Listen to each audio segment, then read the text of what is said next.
Hi, I'd like to introduce Dr. Richard Libman, who has been with us a number of times. He always brings us very valuable information and what's new on the horizon for strokes. I would like to tell you a little bit about who he is. He is the Vice Chair of Neurology at LIJ Medical Center. He is the Chief of Vascular Neurology and Professor of Neurology at the Zucker School of Medicine at Hofstra, Northwell.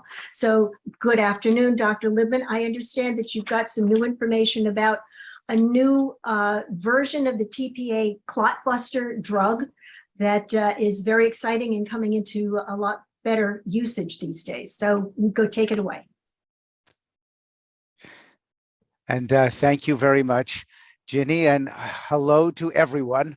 I hope everyone's doing well.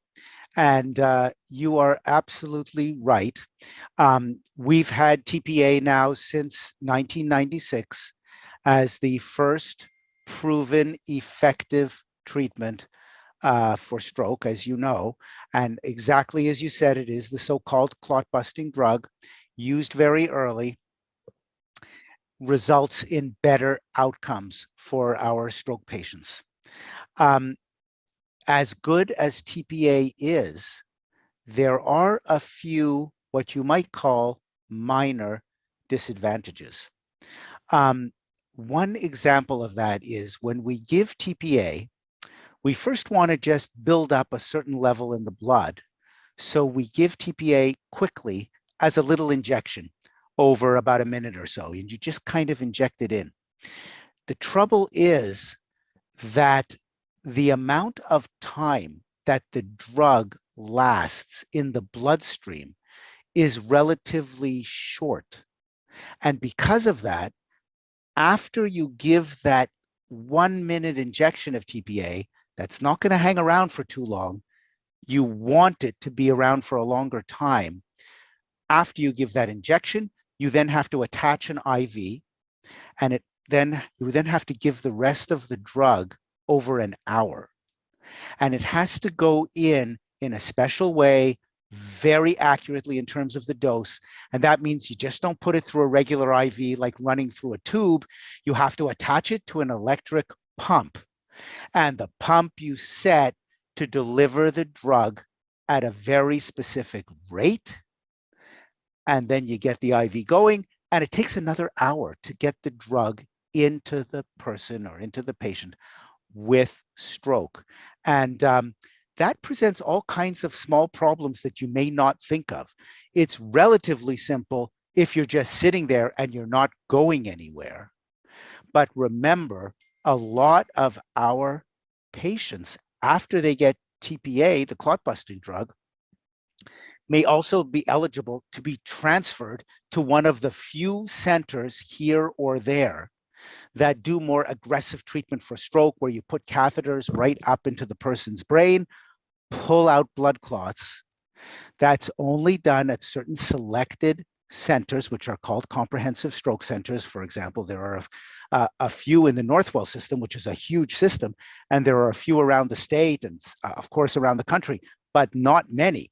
Those specialized centers are few in number compared to all the other regular stroke centers. So I bring that up because now you've got the patient on this pump. Now they've got to be transferred into the ambulance. Sometimes the ambulance uses their own pumps. So you then have to take them off the pump from the hospital, re-hook them up to another pump in the ambulance. The ambulance brings them to a comprehensive stroke center, and guess what? That pump belongs to EMS, not to the receiving hospital, where you have to do the specialized procedure, switch the pump again. Each time running a small risk, you want to make sure that you've given the right amount. Every person along that step, those transitions, knows how much TPA has been given, how much is still to be given.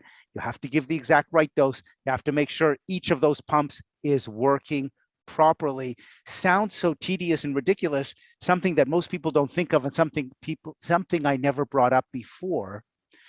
But I'm introducing it this way, obviously for a reason, which I'm going to tell you in a minute, because we now have a new TPA-like drug, which is like a first cousin, actually more like a twin brother, sister, almost an identical twin to TPA. And it's just designed a tiny bit differently. It looks almost the same when you see a picture of what TPA looks like under a microscope. Then you see a picture of what this new drug looks like. They look almost identical, but if you look very carefully, there's a molecule here or a molecule there with a slight little change that you would only see under a microscope. This new drug is called tenecteplase.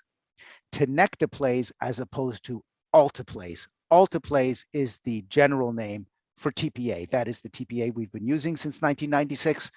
Tenecteplase is this incredibly close relative of TPA. And it's very interesting.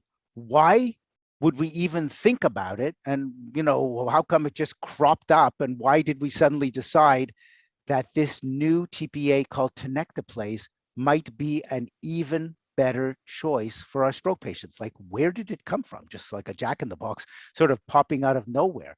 Well, in fact,